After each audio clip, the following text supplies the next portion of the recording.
people. Hello everyone. Lighter won't work. I was burning it, but it looks like I'm running out of gas. That never happens to me. Just lighters. Give me a sec. Let me just get this smoking. Oh, that flame's so tiny. Don't even know that I have another lighter. Oh, do I have another lighter somewhere?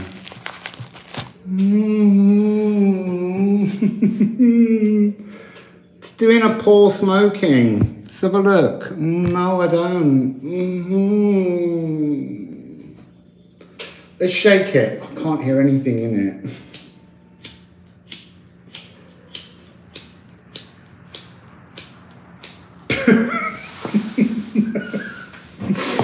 This is a perfect example of of the energy I've been sitting in since I woke up. I woke up with a big heavy cloud sitting on me and I'm like, what's this about? And I was going through the deck, all the decks, pulling them out. I know, oh, wassail Reem, wassail Francisca, wassail April, wassail Dark Fire Dragon. So yeah, I woke up and there were all kinds of things I needed to do and this energy just wouldn't get off me. So I was throwing cards and getting lots of messages that I didn't want to hear. But look, the point of this reading is, wassail Nancy's art. The messages we don't want to hear are actually some of the most important ones. So I was sorting through all the decks. I laid them out in sixes because I was originally thinking, let's do a reading where I show you rituals that we might go through as readers and help you to understand things. But they were like, no, that's not the message today. But I did my sifting rituals to cleanse frequencies. And then just as I finished by going through the rune deck, that was on the bottom, and I was like, well, thorny portals are exactly what these messages are. Wassail Eve. So wassail Susan, cheers. I'm going to put that into that deck and we're gonna, it's not that I'm gonna, well, I don't think I the thing is, I think I'm actually gonna be giggling all the way through this reading. So I sent a message to Robin Reem about a collective page I've set up on my website for the moment to show gratitude to everyone who's been part of the process of helping to build the Lafruma deck. And I sent it to them and said, if you want me, if you want to go, if you want to post it on your own community pages, it's your choice to do, and I'll send you photos. Then I couldn't publish the page myself because I couldn't get my computer to turn on. Now, my computer has been being troublesome for about 2.5 years. I took it to be repaired in Portugal. And they kind of got it started, but they didn't put the lights on the keyboard or anything like that. And then in Mexico, it died one day. It just went, I've had enough, and it gave up. And then when I got to Buenos Aires, it came on, but it was, I had to work really hard to get it to come on. And since it was in Peru, every time I close it, it breaks down, but it does turn back on when I press it. And today it wouldn't do it. I tried plugging it in, I kept pressing it, and I just thought, do you know what? It's another challenging energy and I'm not bothered. I'm not gonna bother about it.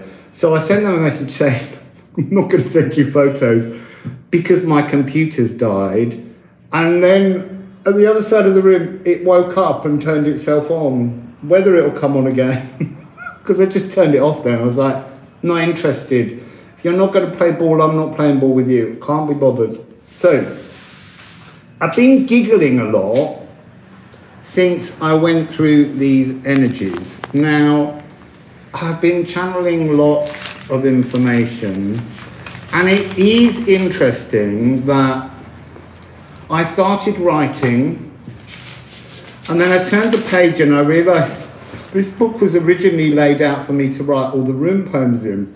So I got to the next page and I was drawing a line through it to remind me it's nothing to do with it. And it was card number 43, Anwiller, willful resistance. And saying we're all born to lock horns with life. Blowing on what? The computer or the lighter, because nothing's working. So, yes, willfulness. And then I carried on writing. And then the next card, interestingly, 44, is the card of cosmic doubt. When the cosmos is offering us something, but we don't want to look at it. So it gives us an ulcer. So this is that energy. The really important beginning of this message is, because oh, this is not the right frame of mind. Actually, maybe it is. Maybe this is the perfect frame of mind to deal with the things we don't want to hear. I do readings sometimes, and the cards start off and they go beautiful, beautiful, beautiful, and then they go, and then we're going to take all that away from you. Sometimes I go, I'm not having them cards, and I put them back. So we do, Rim, we do. We need laughter for hard energies. So I even got out what I call my dark deck. This is the deck I don't like to shuffle because it's never pleasant. And I've had to get my app out because I can't translate all of the French words on it. But look, let's begin where I began this morning. So, calming myself down right now. Ah, thanks. I had to cut it off and I've gone into Golden Grau, which is Miguel Grau is a very famous hero in Peru, it seems, who was dark-haired but had mutton chops, and people keep shouting Grau at me in the street. It's either Grau or go home. So where did I begin this morning? I began with this big, heavy cloud, and I didn't understand it at first. Deck. Holly, that's the deck we need to make. The deck of 1,000 paper cuts. And then pour some lemon juice and salt on it. Yes, so where did I begin? I began with my usual moment. Wa c'est la Rio. So I began concentrating. I began connecting with my family because, you know, obviously since they died, I take enormous spiritual comfort from them being out there looking out for me on the spiritual plane. And I sat down with some cards. I sat down with this deck and I was like, Mom, Dad, my brother, my nan, ancestors, help me. I don't understand what energy I'm in. What do I need to do for the next 6 weeks? And they just went, can you stop bothering us? Just stand on your own 2 feet. I was like, I don't want to. You're in spirit. You're meant to be there for me. Wasau Parry. And they were like, release us. Let go of us. We're here. But let us choose when we'll connect with you. And also, it is that message that my brother loves to bring. And he first gave it to me, I think, on the 22nd of the 2nd, 2020, because it's all those twos. And he just said, stop thinking of me as your brother.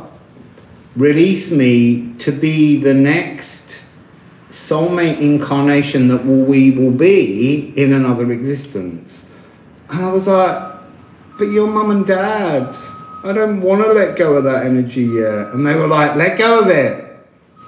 So, no more Mum and Dad. No more currently no more help for Rusty. They showed me, oh, I need to show you it. So, there's something reversing, it must be my life. So, let me find the card of absolute decrepitude which they threw in my face this morning with a really loud message. A really loud message. Oh, look, it's going to be the last card. It was the last, but 1, 2, 3, 4, 5. It was the 6th to last card. The nowness of the end. They showed me this. And I was like, well, I know I'm getting older, but they're like, no, listen. Listen, let go of the crutches. They were the crutches. Let go. Stand on your own 2 feet. What's up, yeah, girl? What's up, shala radio lady? So, let go of the crutches because they're holding me in some kind of blocked decrepitude. I have to unblock my life. And I don't do it by whining to my dead folks anymore, apparently. So, here I am, alone, properly. Because they're not talking to me anymore. They said they'll be by, they're watching, but I got to do it. And look, I am joking about this, but it is a really important message that we don't want to hear. We all sentimentalize grief. And look, my brother gave me that message and I did it with him. Why somehow I don't feel as ready to do it with my parents, I'm not sure. So I'm trying to remember what's on Mexi. Oh, you're in Colombia. I was thinking of going to Colombia, but they're still asking you to fill in an online form. And I just thought Panama's not asking for anything. I just want to travel in the normal way. Oh, grief came up. I'm telling you, Ring, we're back on the echo chamber. What you say, I say. So, grief. And I do obviously have a playlist of grief videos, though now there's a thing coming through my head, which is maybe they're all completely useless. I feel like the energy this morning has been, if you don't shoot yourself in the foot, how are you going to heal the wounds?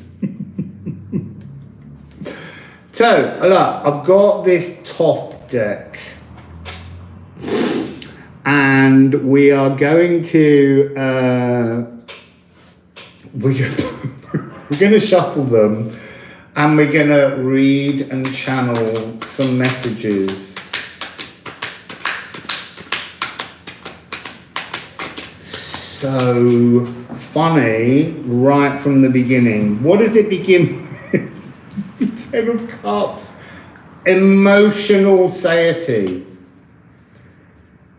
Being absolutely stable emotionally through grief. But it's really talking about these messages, these things we don't want to listen to, the energies we don't want to hear are the things that make us emotionally stable. And it's weird because I keep getting, my feet are really hot. They're bare as well. I keep getting the Nine of Cups. I keep being reminded that Jupiter's granting wishes. But there was something in this cup which was, in this card, that was not revealing itself in its truth. It's like, maybe after this reading, I will feel more Ten of Cups. We might all feel more Ten of Cups.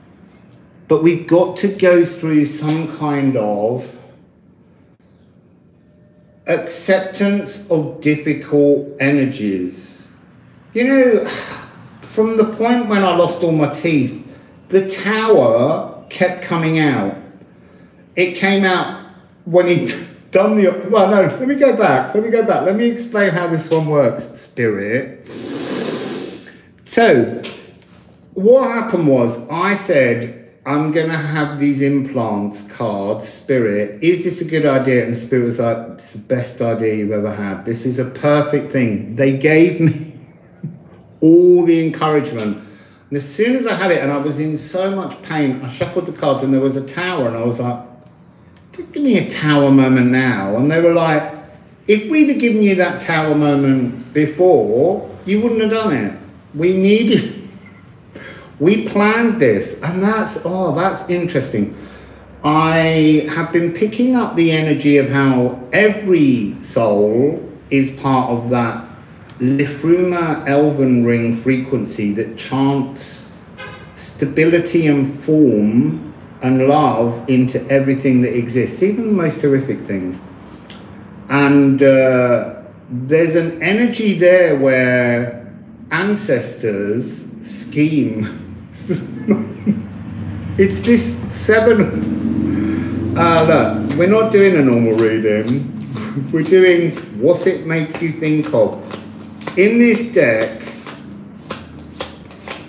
scheme a little, dream a little, I wonder why. So there's a card in it. Well, actually, I'm going to pull out that one as well, because that's got another kind of energy that's similar. But I am on the dental story of tower moments, but it is somehow spirit teams, beings, other dimensional entities, and this is them scheming up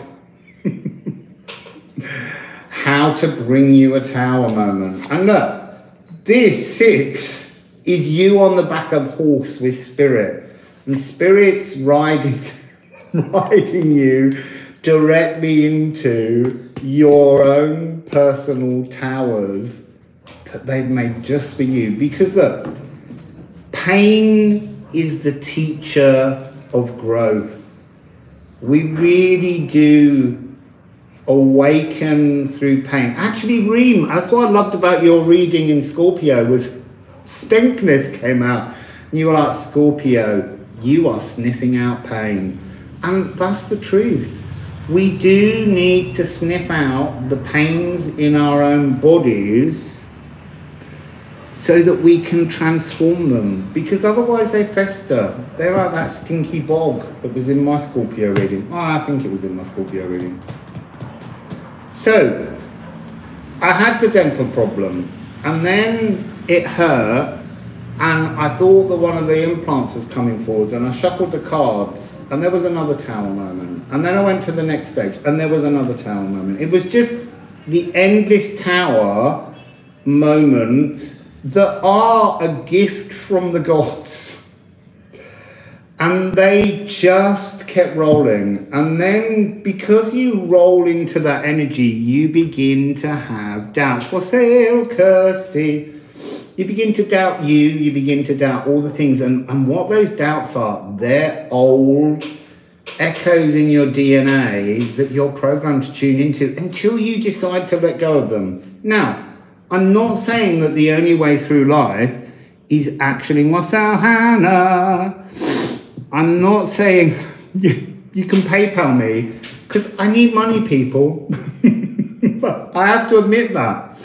So you can go through actioning your life as I've been doing. I've been on this journey to action change, and sometimes the change brings traumas that need to come to the surface as much as the joys.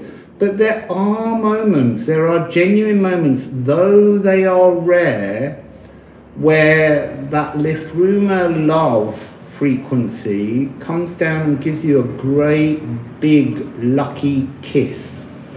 And I think that the main one of those for me was in 1996, when I went to a very random meeting that was about how could the local council better serve gay people in the community. And I didn't really like going to meetings like that, but I was so poor and they were offering £10. I was like, I need that £10. I'll just sit through this meeting. And I sat next to a guy, and I did two things. I taught singing a couple of days a week at a very small children's school, where they did a lot of dancing. And I had a company with my partner at the time that was really complicated, and you had to introduce yourself and say what you did. And that was my main job, but I just thought, just going to say, because I didn't want any attention on me, I just went, my name's Russell and I'm a singing teacher. And then the guy next to me said, oh, I've got a friend who might like some singing lessons. Are you mobile? You know, can you visit someone's house? I went, yeah, I've got a great big keyboard. I lug it all over London. It breaks my back. And I said, what kind of singing does your friend do? And he said, well, actually, it's, I kind of then paused. I kind of didn't want to say her name, but it was Dannii Minogue, who in Britain at the time, she's Kylie Minogue's sister. And I just kind of thought, yeah, you're making that rubbish up. And but it was true. And that was one of those moments where Lifruma kisses you and offers you something to move your energy forwards. And I don't really think I've had enough. I don't think Lifruma's kissed me since then. But it's kissing me right now with this deck we've all been working on together. So there is a link to the page in the, it's not even a description box anymore, it's a read more. There is a link, and if you have been part of this deck, if you rune raked, or if you've just been a supporter out there, go on there and leave a message. It'll take me a while to get through them all because I have to approve the message. Sorry, I'm being confused by the cards that are coming down because they're now laughing at me. They're sending me prosperity. I'm like, these are the messages you don't want to hear.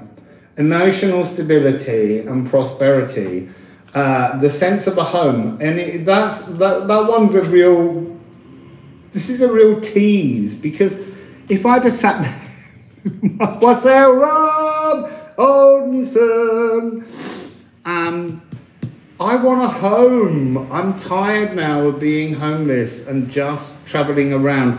I don't mind traveling around if I've got a home to go back to, but I do not have a bed of my own, and that's really become an energy that I'm not happy with, and I want to change that. So it's just so funny that the dark deck is being comically splendid. So I'm going to put them away, and I'm going to ask them to talk about the collective notion of grief.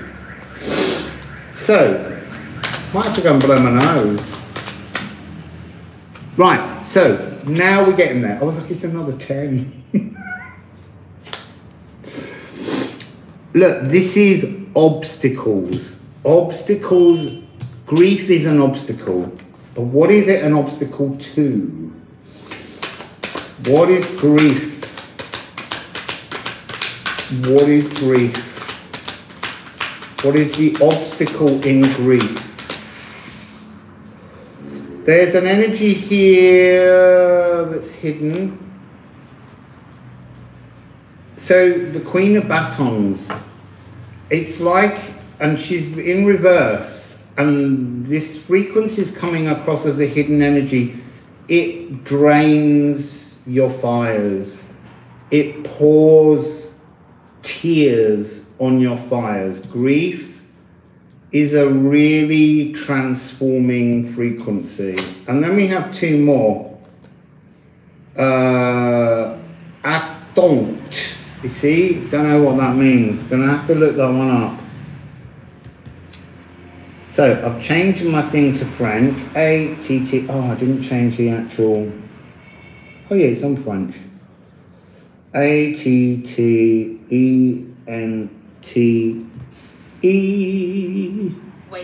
Waiting. So it's the force of waiting. So it's kind of this energy of grief when it comes upon you. It's a heavy cloud that kind of wraps you in a kind of, you know, when we go, Saint Michael or Ego Shamir, protect me, keep me safe. It's that kind of energy. It just blocks fluidity. If it doesn't, you're cold. I've got to blow my nose. I'll be 1 sec.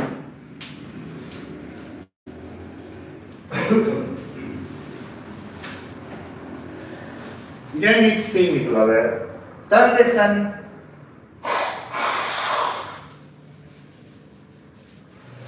Oh. That's what laughter does. Laughter gets into all of your sinuses and starts pushing out the blockages. So it's interesting waiting. This is 6 of Wands. This is the usual energy. This is the usual energy. Yeah, look, we've got 77 people, only 40 thumbs up. What's up with you people? So this energy of waiting, this energy of being trapped can be turned into an energy of victory and moving forwards. Now look, grief is, depending on who it is around you, they open up the opportunity for a sacred walk. And it's a very difficult energy. And my parents have been moving through so many things like first and second birthdays for them, the first Christmas without them, all those kind of markers. And I keep thinking that through my creativity, I've been healing myself of grief. And yet, as I said this morning, they came down as a family and just said, we're off. You got to do this now. It's time for you to do this. So, I'm all on my own.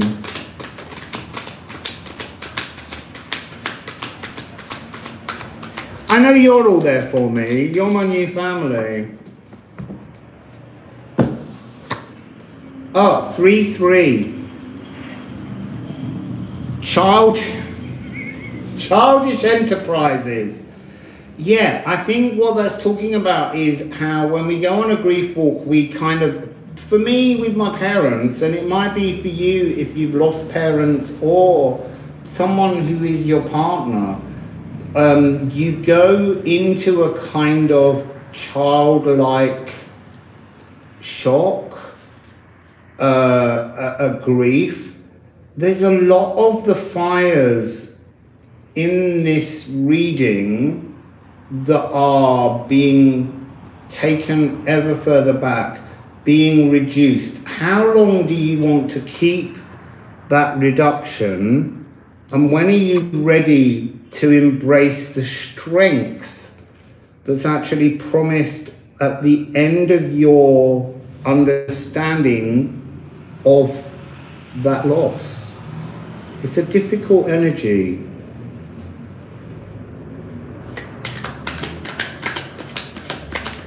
So, a little bit more on grief. What did I channel on grief? The need to release grief. So one of the messages that came through was this notion that all connections that we have, the whole cosmos, everything, is all part of the cosmic lagoon. And there's another energy which is the lagoon is fluid. We can't freeze, and that's to do with another subject we're going to touch on, which is spiritual dogma and spiritual egotism. We'll do that next. It's kind of teaching us the direction that we're taking this in. So yes, we're all part of the cosmic lagoon, but if I freeze the energy of those souls that in this life inhabited the body of mother, father, brother, grandmother, all of those frequencies, uncles, aunts, you're holding their energy frozen.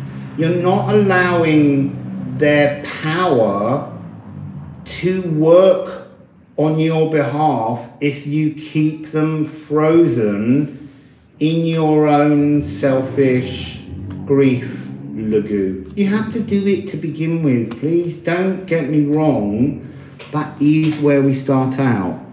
But we also have to get that sense of how we move through grief. Now, I'm sure many of you that have followed me for a long time will remember I went on an earth walk with my mother that was very different to the earth walk I went on with my father. My mother's was really, the thing about a mother when they pass is the mother is the womb and the pain that absorbed so much to birth you, to bring you into your body.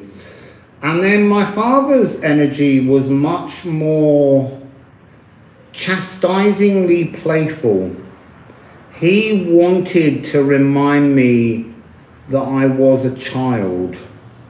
I mean, he did that all the time when we were alive. I said to him one day, I'm 54, well, I was 52. But I said, look, I'm 52 and you're still talking to me like I'm 7 or 8. I can't remember. But there's a sacredness to the walk we go on. And the message that they kept, oh my God, that's what these are. The message was, healing begins when we throw away the spiritual crutches. Because we all have a kind of spiritual dogma that we build up around our lives to bring us comfort, particularly in grief. And it's really easy to fix that energy in and not move through it. So there's my 10 crutches. There's my 6 crutches. There's 3 crutches. So I've still got some work. Still got some work to do to let go of all my spiritual crutches. But that was my message this morning that was really strong.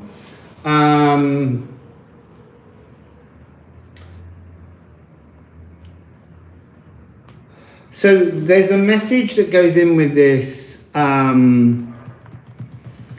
where we are all connected, because in the elven realm of that Lifruma light, we're all chanting everything into existence. And there's this sense that although we're all connected, we cannot help another if we don't help ourselves first. You know, you don't go to a broken healer. Healers have to break themselves to heal themselves, to understand the healing journeys of others. And I've been broken. I feel like they're trying to break me now. You know, taking away your crutches and breaking your legs. You got to get up.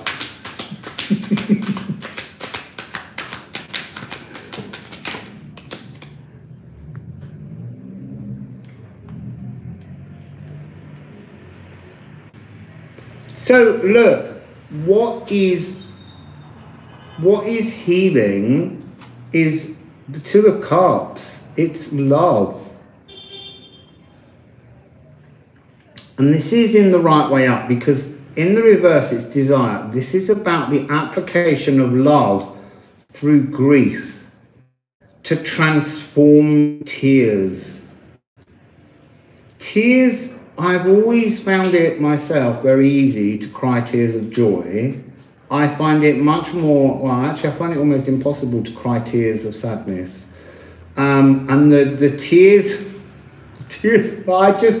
I try sometimes in moments when I have had the very worst cloud of depression on me to cry for myself. I can't do it. It just, and I kind of make the noises and I'm just like, this is rubbish. But crying tears of joy, that's, I find a lot easier. I mean, in a weird way, I'm happy with that one.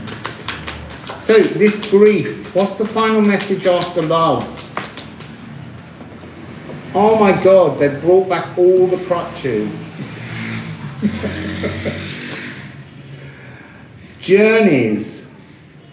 Journeying forwards. I feel like that's the 9 that I need to let go of. The 1 crutch is the opportunity to begin again. A single ace of batons. So, now I've got another word I've got to look up because I don't know the answer to this translation. But it's a lovely word. It sounds like it's going to be a translation of like a frippery. Oh, I pressed the wrong button then. So, FRIPPONNERIE.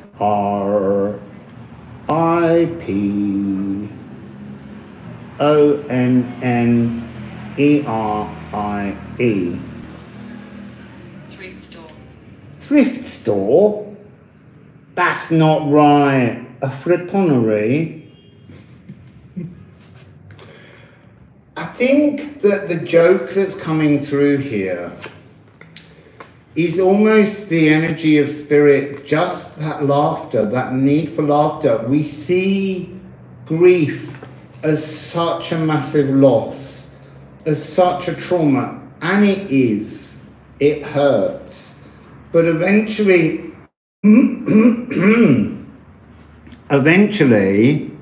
yeah, frip, thanks. That's exactly a thrift, a frippery, something little, something trivial. In the grander scheme of cosmic existence, it is a frippery. And there's something in this that's trying to make a mockery of the fact that we all agree to be spiritual warriors, to come down and fix troubled tales within the DNA of humanity, and we work ourselves up about it so much. So, that's the first message. I'm ever so warm now. Really hot. A frippery. Something of very little consequence in the grander scheme of things. A little pointlessness. And yet, they were my world. All of them. But they're not here now. And they want me to let go.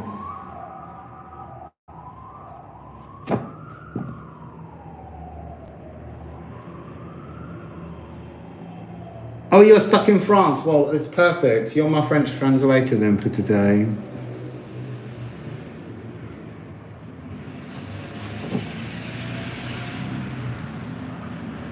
So, we're going to go on to the next part of our message, which was, where's it gone? I've lost it. Spiritual dogma. So, what is spiritual dogma?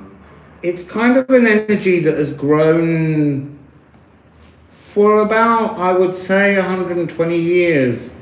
I'm thinking now of the rise of spiritualist church after the First World War in Great Britain.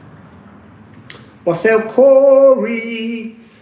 All the gangs here, everyone's sort of rolling back in. That's beautiful. That's the Fruma healing going on. So, church is very famous for having dogmas, notions, ideas that they're very slow to change because they're used as control mechanisms on society.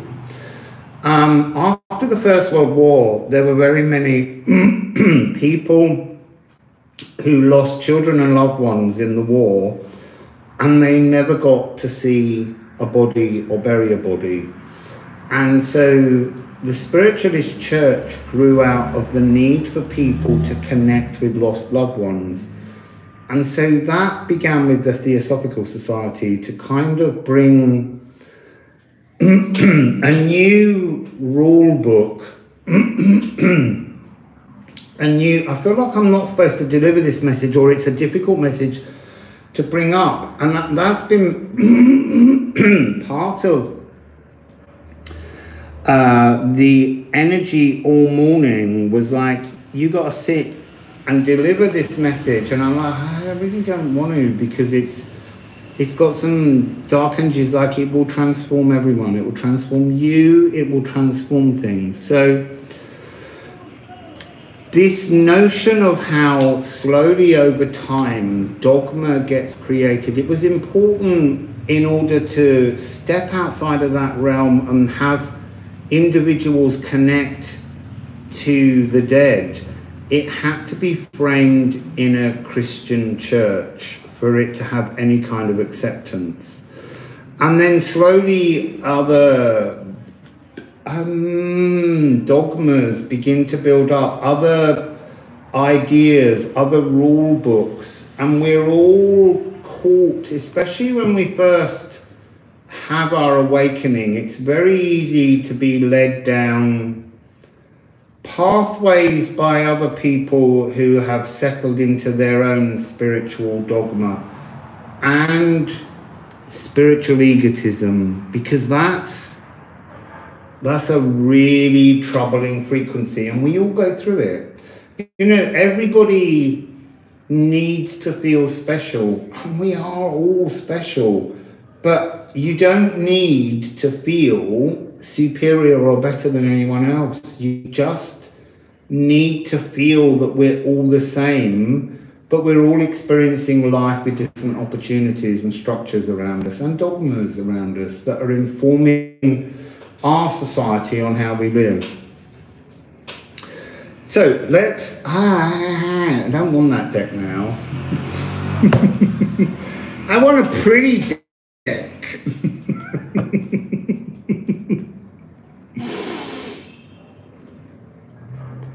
Yeah, I think you're right, Corey. It's not, we are important spiritually, and yet at the same time, we have to let go of that need to feel spiritually important. It's just an energy pathway that we're using as an opportunity for growth. And as we share our growth, we help others to grow. But there is a lot of out there, you know, where I was reading a story this morning about a guy who just left a church that's very difficult to leave, and he talked about a lot of abuse. And in that, he was told that he'd once, in a previous life, been the ruler of a planet. Doesn't matter. That's just another level of going, you were important once. You're still magic, but you were really important once. You ruled over people. Why would you want to? Who wants to rule over people? I want to share experiences with people. I don't want to rule over them. What do we? There you go. Oh, now we got to go. Now we got to go to Spanish. Who's good at Spanish? Miedo. Miedo. 1, 2, 3 is the time here. Right, so let's get out the French and let's pull up Spanish, Peruvian Spanish. Espanol. So let's get a little translation. M-I-E-D-O. Fear. Fear. Spiritual, oh, that's really fascinating. Spiritual egotism, spiritual dogma, and an unbending sense of judgment comes from fear. It does not come from love.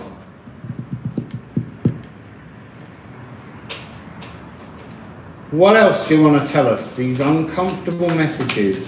You know, no one wants to hear that your spiritual journey is all a bit wonky, but it is a message that keeps coming out. So, what do we have here? Oh, beautiful. This is like, that's more of the truth. You can do fear. You can understand fear. If you can get a handle and understand fear, and I'm going to keep saying this, don't judge others. Do not judge other people. Because what you're doing is you're deflecting the ability for the others to start judging you for your dogma, for your spiritual egotism. So what's the other side of this? The dance of the sun and harmony. Well, I think harmonia is harmony. It might be amorousness, but this is the healing. The healing is when we move in love. Now we know that. We know that. So they want me to say the lagoon, the cosmic ocean, is fluid. It is not frozen. Yeah, gift others their journeys. Don't try and control people. And many religions are founded on control of the soul. And there's all kinds of energies within religions that further are used as energies of control. And we have to free ourselves from that energy. So what do we have here? Espiritu Padre Crocodilo. This is an energy of like the dawn of humanity. Has always been about having some kind of possession over others. And there's something in this card. Look, I'm not saying he's a bad man. I'm just saying it's really easy to get caught up in a fear cycle where we crown ourselves above others. And that's interesting at the moment because obviously in Britain we're awaiting the coronation of our new king. And he's being elevated because of the womb that he came from, says he gets to wear gold on his head. And I've always had this sense that all of that kind of elitism, that notion of, look, there are blood echoes in us, but our blood echoes do not allow us to be higher than others. We're all one in the lagoon, and the lagoon is fluid, and the lagoon is shifting. So, difficult message to hear.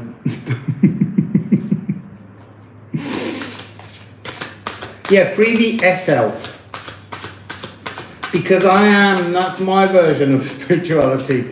There's a beautiful collective, single hive mind love that's everything in creation, trying to sing out the distortions in the physical while maintaining them.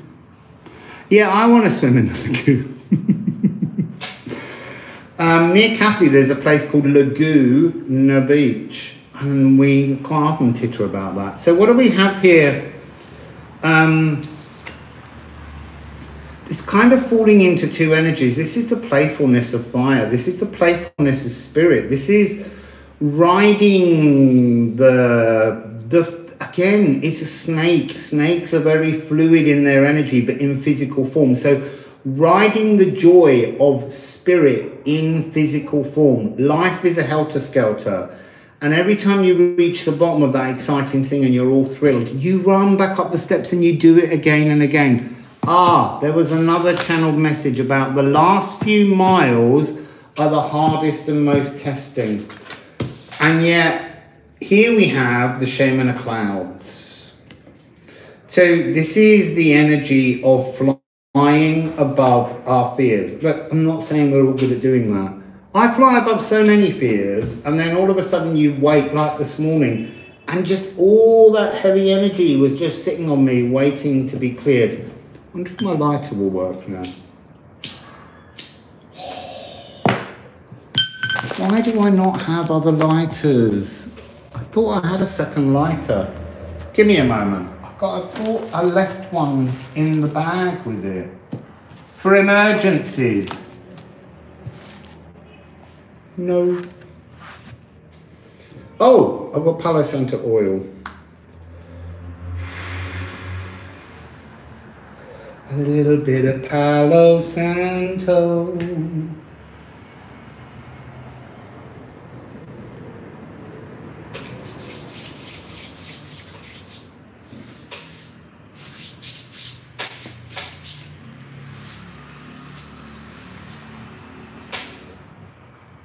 There we go. Yeah, there is a stove burner out there. I just don't want to leave you. I can't bring myself to. So, spiritual egotism. What are you all saying about it? I was like, I'm not going to keep doing all this talk and not paying attention to you. How do you feel about the subject of spiritual egotism? Are you a spiritual egotist out there? Have you put yourselves on the Cleopatra pedestal yet in a past life? Yeah, it is the best oil rub. This is like wearing some kind of energetic shield. Nothing's getting thrown at me. Dave Jones, what are you up to, mate? Is he displaying spiritual egotism? Is that the thing? Did he have dogma, spiritual dogma? I just wonder. Because sometimes you pull those energy. He's been a clown.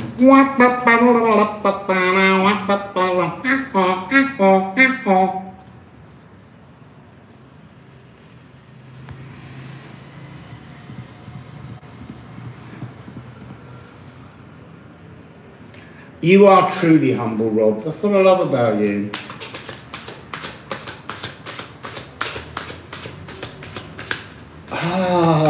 See, look, this is again this energy. Look, it's the mother of the serpent.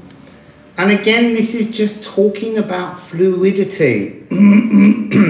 Dogma is something fixed. Break your dogma and be more fluid.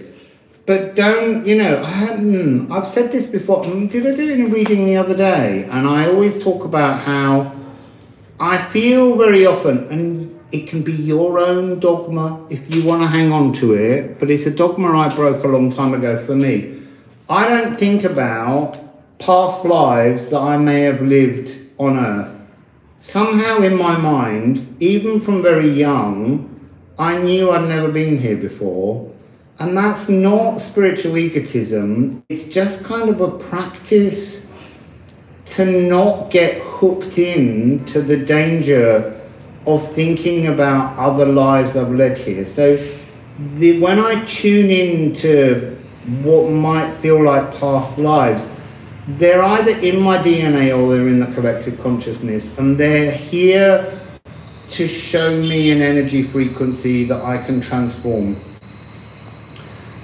Because so often within that realm, that world of past lives, there's a notion that we often either connect with a trauma or we connect with a life in which everything was beautiful, we were wealthy, we were successful, we were a ruler, and it's all rather dangerous frequency. If that energy visits you, ask yourself why.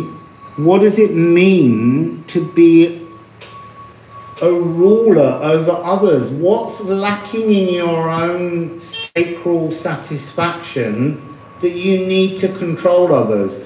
And I think it's part of a frequency.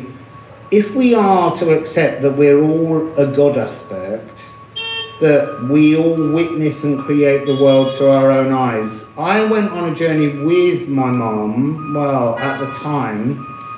Jesus, it's noisy out there.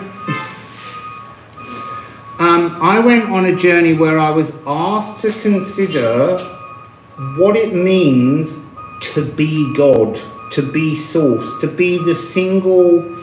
If there is only one aspect, when all of the dust of all the particles of everything comes together, it's like the next stage up from Elven Light. That collective mind is still completely separate but working in one focus. Then to go to the level of God, what does it mean to be God?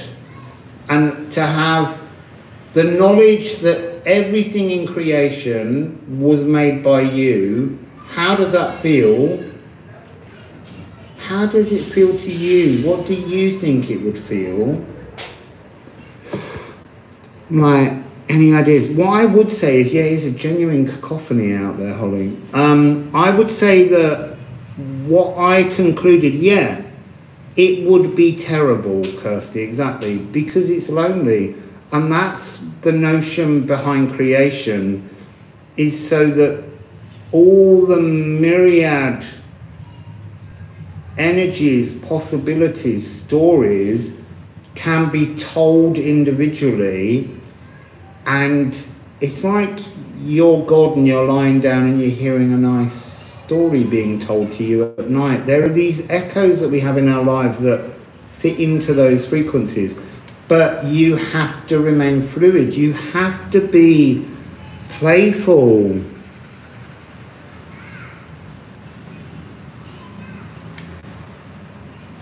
Oh yeah, the Long Man of Wilmington video I did.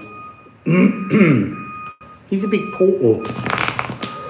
So playful serpentine frequencies, the skirt of Gaia, consciousness moving through, electricity, energy. It's all these kind of rivers and rivulets that connect everything together between dimensions. Kind of string theory, although it's membrane theory really, M theory, but it's fluid. Nothing is fixed.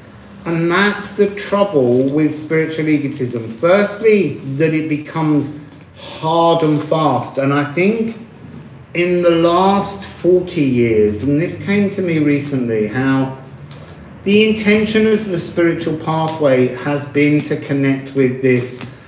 It is the dawning of the age of Aquarius. If it was the dawning of the age of Aquarius, we wouldn't be wearing clothes. I seem to recall they were all naked in that song. But the intention was to tune into the new energy, but it was still being fed and filtered through an earth energy, which ultimately can't help greed and monetization of everything. And it's time to kind of acknowledge those moments in the spiritual pathway that we're all on. It's why you don't post content. Oh, Ariel, you should.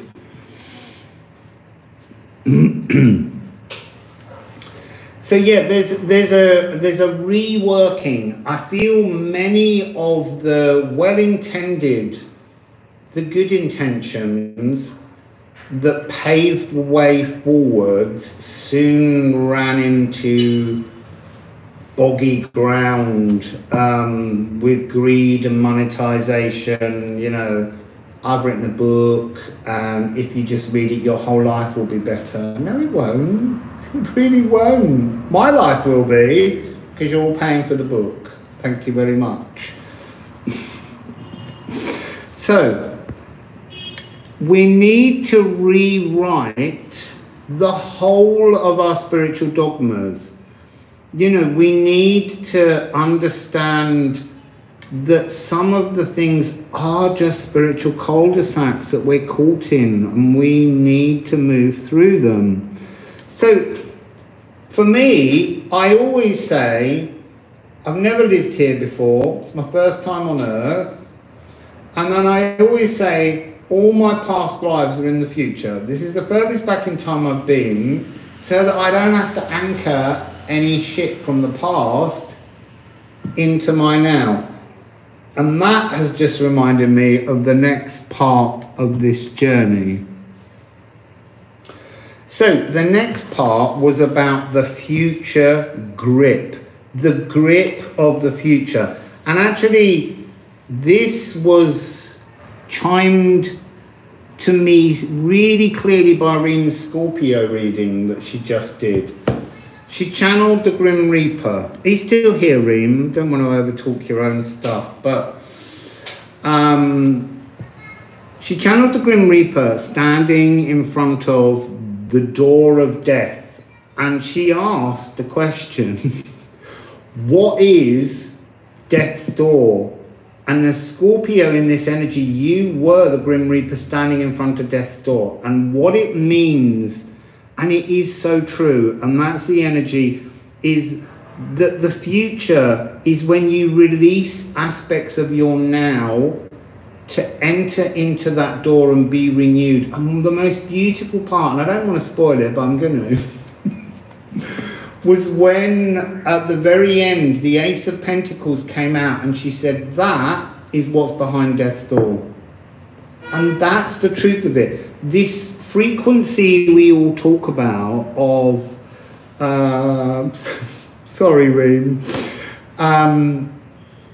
of the future. So we go, oh, I want to hear what my future is, and we shuffle cards, and we don't want to hear it because it's not the future we were hoping for. It's like, if it's not the future you want, create your own.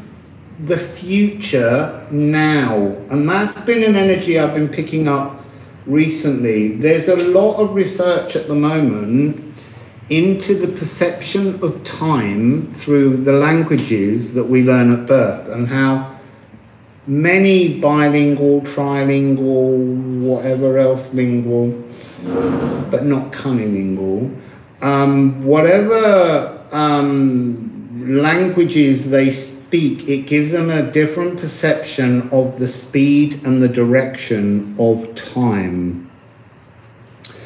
So we action our own future. Again, that's going back to my parents saying this morning, stand on your own 2 feet. And I've been standing on my own 2 feet. Yeah, exactly. As tuning forks. I have got my whistle because I thought if I get the Alchemy of Astrology deck out and we get one of the sound healing notes, I will pop it in. So there's this need to understand how we action our own future. And that's, I would say, that is the new spiritual pathway that we all need to be talking on. And this includes a lack of judgment on what you're expecting behind that door, because you can action anything. I have actioned so many things in my life and worked bloody hard to action them, and they've come to nothing. And you can shake your fist at spirit and question, why, oh why have thou forsaken me? And it's like, because you haven't learned something in that journey. And if you haven't learned something in that journey of arduous, continuous actioning, you need to review it. You need to go back and say that, you know, like I mentioned this the other day, I spent over a year writing a TV show with 6 scripts and nothing came of it. And for a long time it was fist wavy stuff. But the point that I eventually learned was I can see something through to its end. It didn't matter whether it was made or not. I actioned and created it. So, where are we going? The future, the grip of the future. So, in Buenos Aires, I was picking up this energy of probabilities, possibilities. There are endless energies. There's no one future. I can do a reading for you and give you all this future stuff, and it never materializes because you didn't walk into that dimension, because you didn't action possession, and because you were bone idle and lazy and and just expected that door to open for you and all that magic to just flow through. It doesn't work like that. Yes, occasionally it will, but you have to step towards it. You can't just go, oh, God of my world, I want this. And then a reading comes and you go, yeah, I really want this. Thank you, deities. And then just leave it there because it won't get delivered. You have to step towards it. The door will come towards you if you walk towards the door. You have to meet on a halfway ground. But the door won't just come to you, and if you just walk to the door without actually actioning anything, they'll just shut it in your face. Because you're not learning from it. The future that you wish to live has to be based on the steps from your past that you've transformed. Now, one of the things that we do is, and I've been doing it for ages with the runes, Swelgeness, being stuck. Yes, beautiful. Meet the future where it stands because you make it. So, swelgeness, this whirlpool of the past that we have, I'm going to get it out. Let me just go with these cards. Oh, look, there's the beautiful lagoon. The cosmic ocean. There's the future.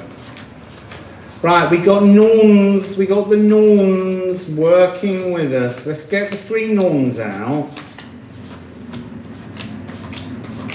Swelgeness, and now I need onwardness. So the Norns, we begin with swelgeness. Urva.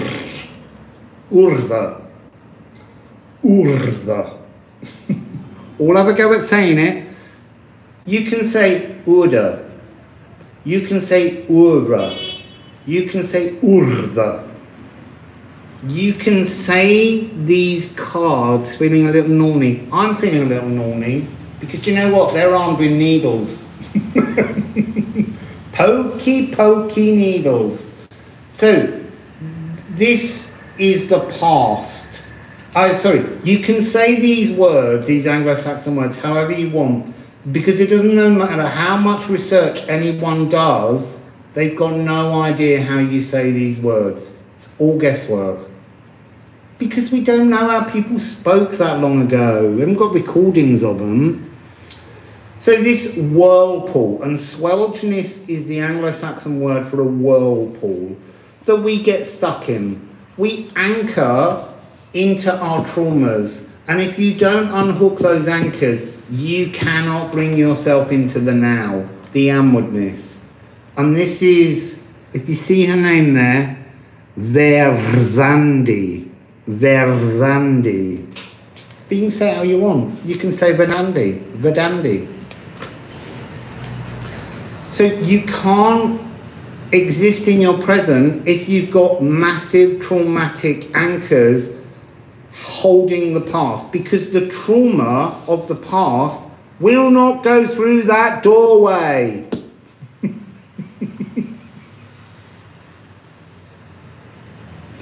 Wagging my finger. Now, this one fascinates me because this is the future, Skuld. But look, it's blocked. It's not like this. It's not open. It's not clear. Because what's in this? What's the difference between these two energies? That the Gununga gap of limitless potential sits on death's door, which is the future, as Rima's calling it.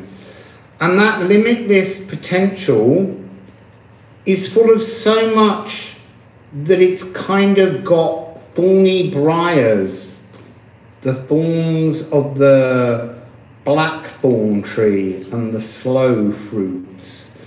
So in order to get to here, you're not just dealing with your past, you're dealing with expectations of the future that you've got no intention of actioning.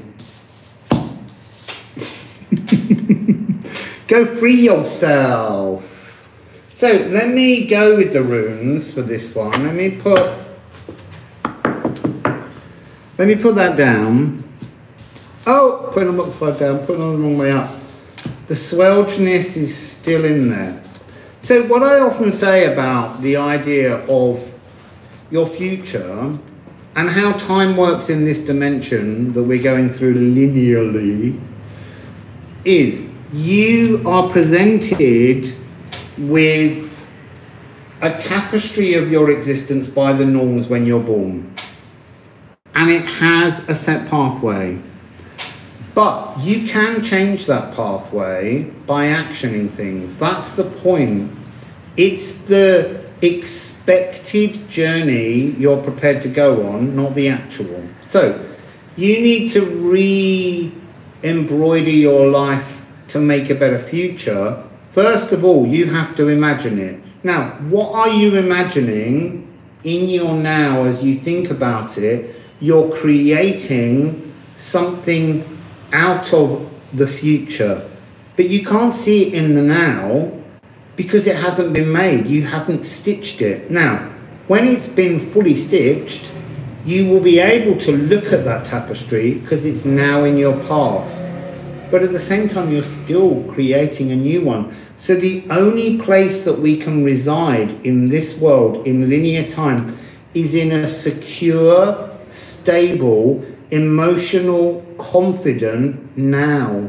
Stitching and weaving in the now. So let's go with these runes.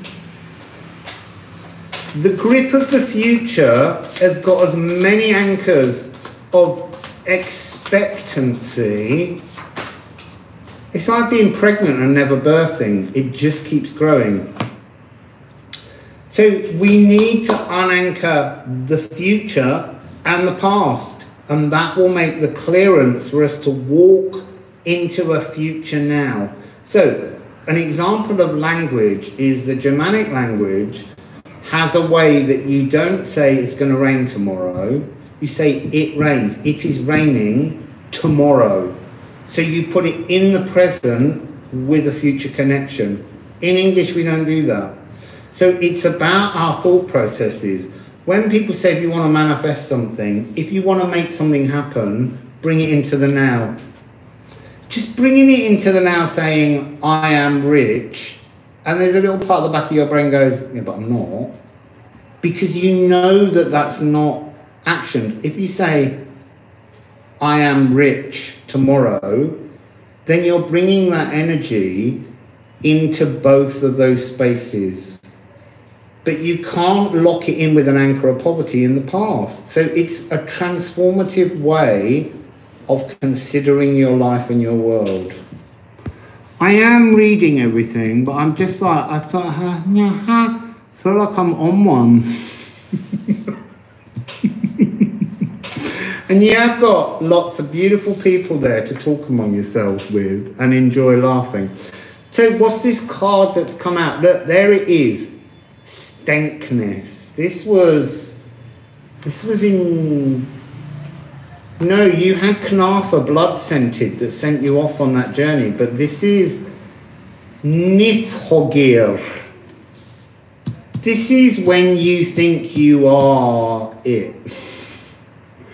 And you stand there and you are so it that you face this dragon and he looks at you and he goes, you stink, mate, you're not coming in. My God, that made me jump.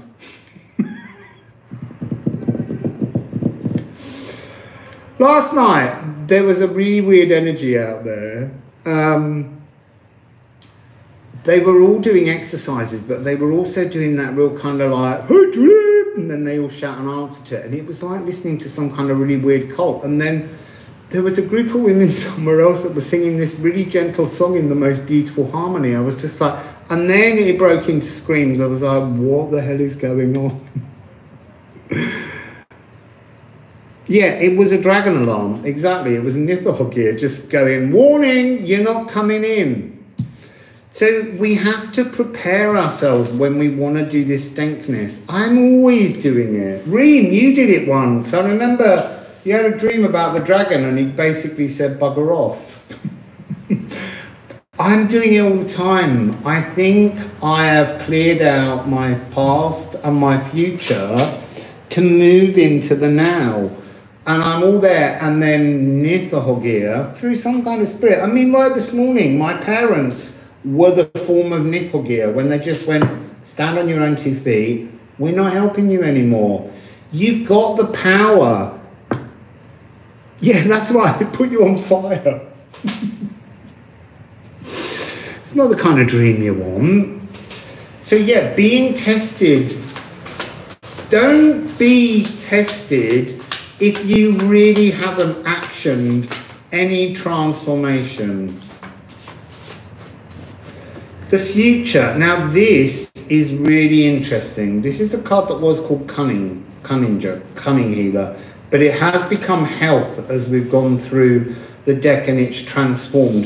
And these circles have become quite often energies of the presence of the seeding of the biome, because we're always thinking, oh, that's interesting. Past, present, future, mind, body, soul, the amalgamation of three, the Trinity, the holiness. There's four. There's four. And what's the fourth primordial God? Love, Eros. There's four. It's mind, body, spirit, and biome. And what is biome? Biome is the interface through which we channel love. See you later, Rob. Bye. So, it is the oh look, 62, 61. Just step back. Before thinking you're ready, step back. Ask yourself, is your biome talking to you? Are you talking to your biome? Oh, you see now that's, we're moving on. Another of the things I channeled was eating disorders, global starvation, and low diversity. Interesting. So here we are, another difficult message. We all abuse our bodies with food. Wassail Cheney. We all abuse our bodies with food. This is another difficult message that we don't want to hear. But we really do. We eat, what's the word I want to use? We restrict our diets, and the food industry further restricts us. And at the moment, the food industry is raising and hiking up prices to make food difficult. Now, what is the point of keeping people starving? It's a control mechanism. It's an energy where the serfs won't rise up if they're too weak to stand up. And we're going through that energy echo again. Our biome is being ever shrunk. I keep doing this message, but we have to understand the importance of the diversity of food that we eat and the sources from which it comes. For a very long time, I was caught in that story, eat locally, eat locally. And it's true. Local, fresh foods are important. But I began to get the message a while ago that we need global diversity in terms of the grains and the legumes and all of that. And there is that need for a greater diversity of bacteria because we've lost our connection.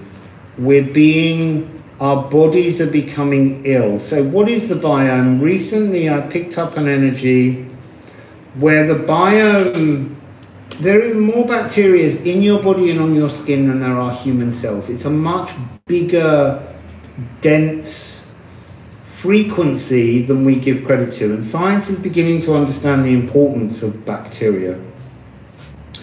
So it works as an interface between the higher heart, our consciousness, and our lower heart, that is the love within our physical body.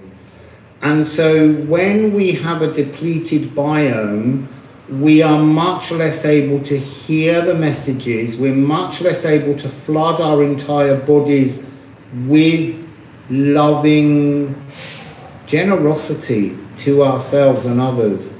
And that's achieved through what we eat, how we behave around the body's needs and desires. Now, one of the things that I've had to teach myself to do, because I was given a kind of eating regime, which was you finish your plate.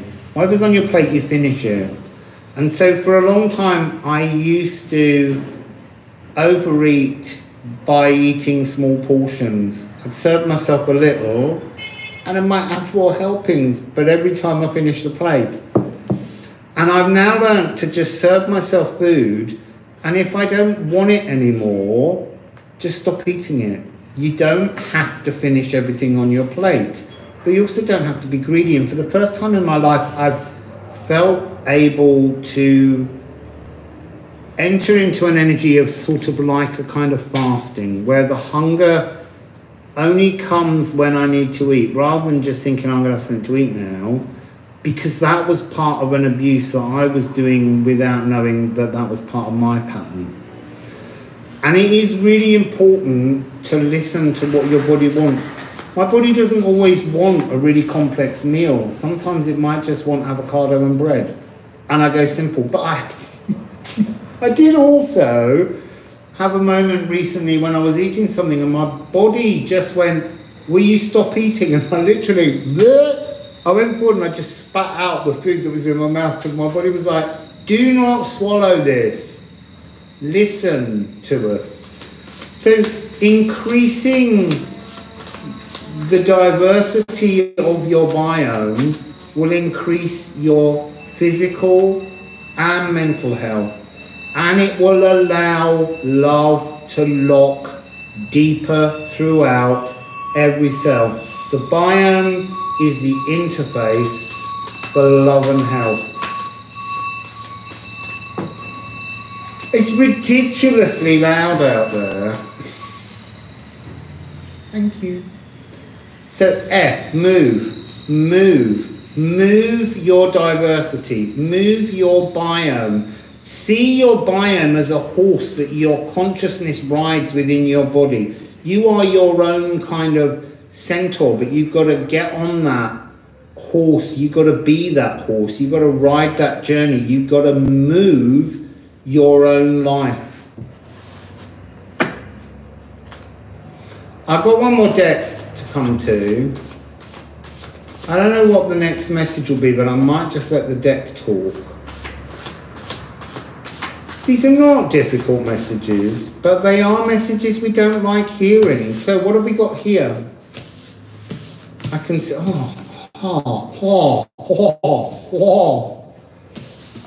So look, we've got HOD, Healing Oracle Deck. Thanks, Coffee. The unseen. The unseen in terms of what is absent from our diet. And then this is really interesting. This Swelgeness card, I've never seen it come over like this, but because the message is about food, I'm seeing it as like a fermentation, a very Capricorn energy going on, putrefying your body, giving you kind of gas and wind deep within your cells, because you're abusing your biome. Never mind abusing you, which you are, but you're abusing your biome. You've got to work with your biome. So Wakan and Lagu, wake up to the cosmic fluidity, the diversity, the opportunity within you. And then the Helm of Ore is coming across as the energy of the interface, not created because we choose to use it, but when we're fully functioning, when we're fully diverse, when we're consuming different foods. And I'm getting so hungry now. I'm like, I might have to go out to a restaurant. You will get freedom. If you can only improve your biome, you will move to freedom, to be untamable. And that, you see, that is that energy where you do not allow food to be a controlling mechanism, not just by you, but by our global food market. We have to fight this energy. We have to stop food fascism, because it exists. And it exists, look, you know, I've been a vegetarian and a vegan, and yet I make no judgment on what other people do when they eat. I'm not going down that line. There's always a horrible joke, which is, how do you tell a vegan? You don't have to, they will. And there is that kind of energy. It's not our journey to judge what others eat. We can just say, you'll find your life better and healthier if you eat more diversity. I didn't tell you what it should be. I didn't say that you shouldn't eat animals. You do what you need to do to increase your own diversity. We do not judge others because that's food shaming. So, yeah, sometimes I do, but do you know what? I do love eating food. I love flavours, and I've had to deal with, I can't chew most foods anymore.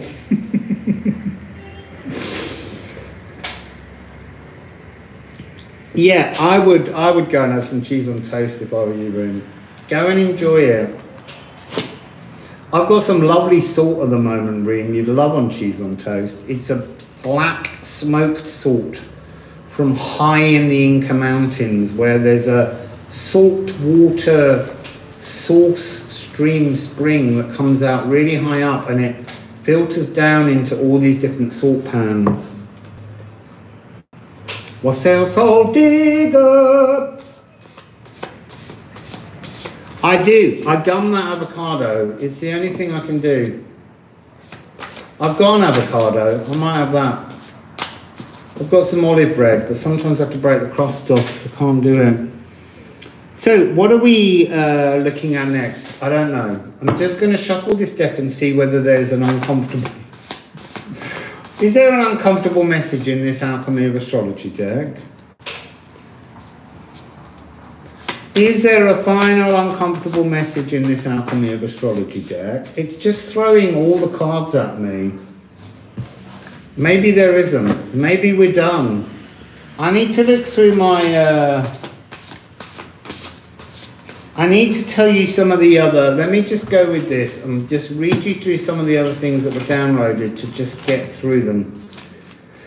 So, healing begins, remember, when we throw away spiritual crutches. Remember that we are all one, ultimately, even though we see the world through our own eyes and consciousness in our particular bodies, but we cannot help others if we don't help ourselves.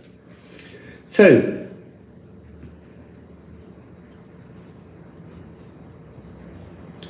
this is an interesting one. What do I refuse to hear? What do we refuse to hear?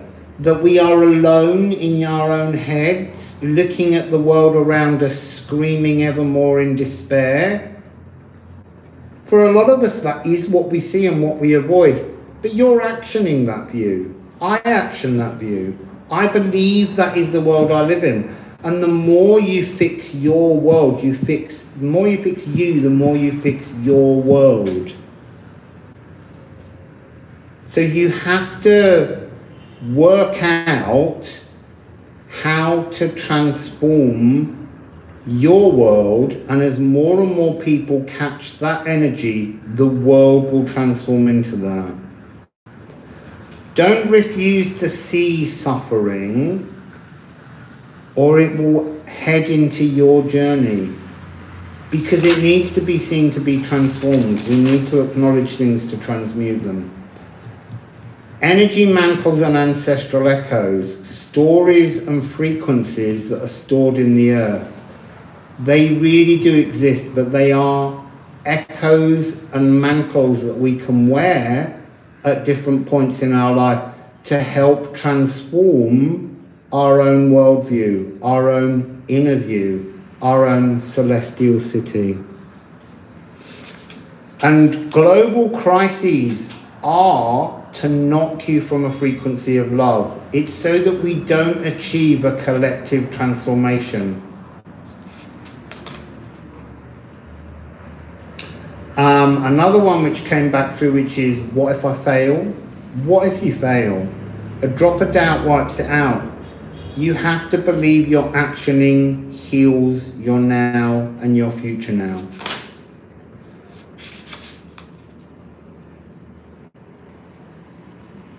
The future grip we did, spiritual dogma we did, and the cosmic Laguis fluid. Well, I think we're done, people. I think we're done. Just because I'm hungry. I'm like, let's be done. Let's go and eat avocado.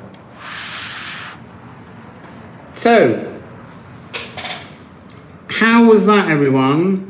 I hope you enjoyed it. If you did, 99 likes. That's a lucky number for me. And it went to 100, just as I saw it. That's beautiful. Now 100 donations. So, beautiful people. That was fun. I have got Taurus and Aries to upload. And then I'll post them. I'll probably post them later today. And then that will just leave Pisces and Aquarius for tomorrow, I guess. So there's my PayPal account so that I can have a nice Christmas. I joke about it, but I am honest. I do need your donations. It's a pleasure. I really enjoy being here with you all, knowing that you all share things. And I am so excited that go to this page I've just done, because I've written a message to you all about how completely grateful I am for all the love and support to allow me to be on this journey and explore myself. It's been an amazing opportunity. As I said, you can go on there and you can leave a message with your name if you want to be included in a thanks and a gratitude page on the Dex website as we're making it.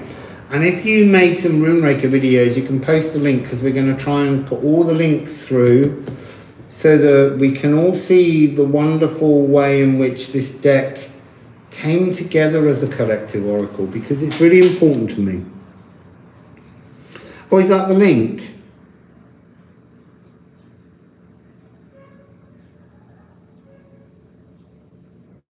I don't understand that message, Corian. Give him likes, shouting. 77 like. 2,000 people on. I'm sorry, I don't get that.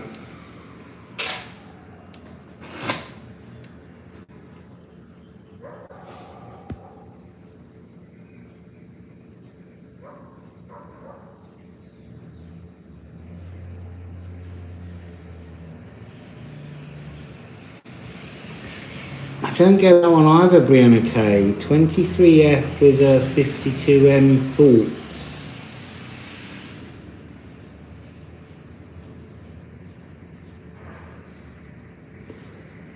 I know I've only got 270 people looking on, but there's 109 likes. But a lot of people never press like when they watch a video. They don't like to leave a pathway of what they've been watching.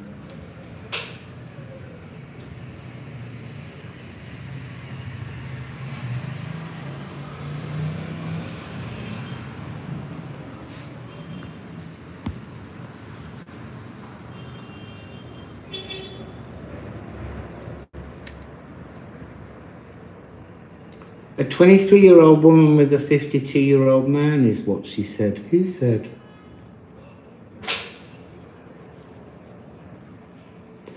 You see, I can't help thinking whatever has been said about a 23-year-old woman and a 52-year-old man, that's a judgment that other people are making. Let people be in their own stories. We're not supposed to make these kind of judgments on other people's lives, because it's damaging to ourselves.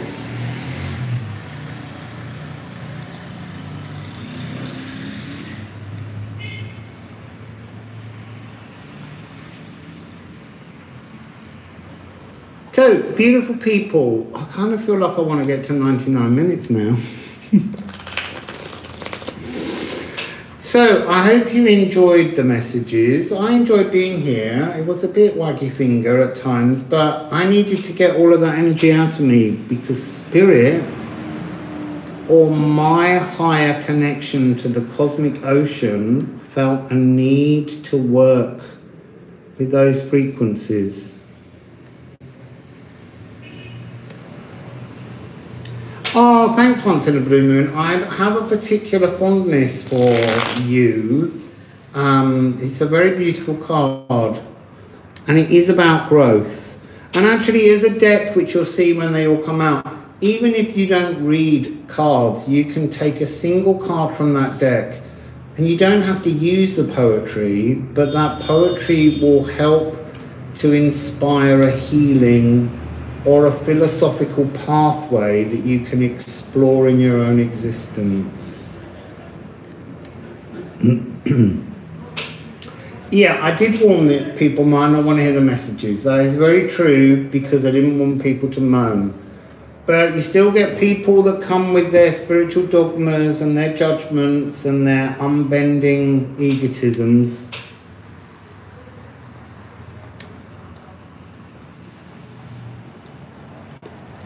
Yeah, exactly. That is very true, Ariel. And I do try to apply that to people. I think sometimes, huge age differences can be quite difficult because we come from different generations. But if they're happy, it shouldn't bother us.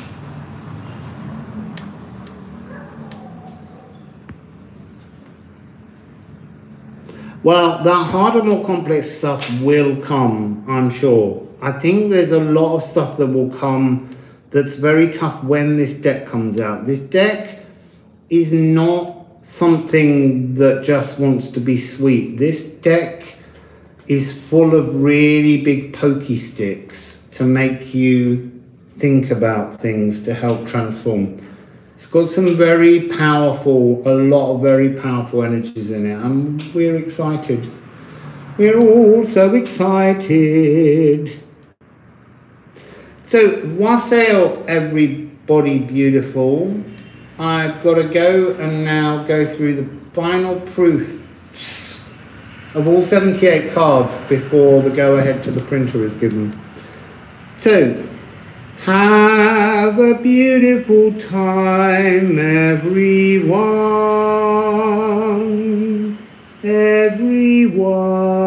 And I send you all, honestly, so much love and gratitude for everything you do for me. I really have appreciated the chance to go on this journey that has been difficult. I am alone, and I do get a bit bored with being alone, but I have to action that change with your help. So, wassail, beautiful people.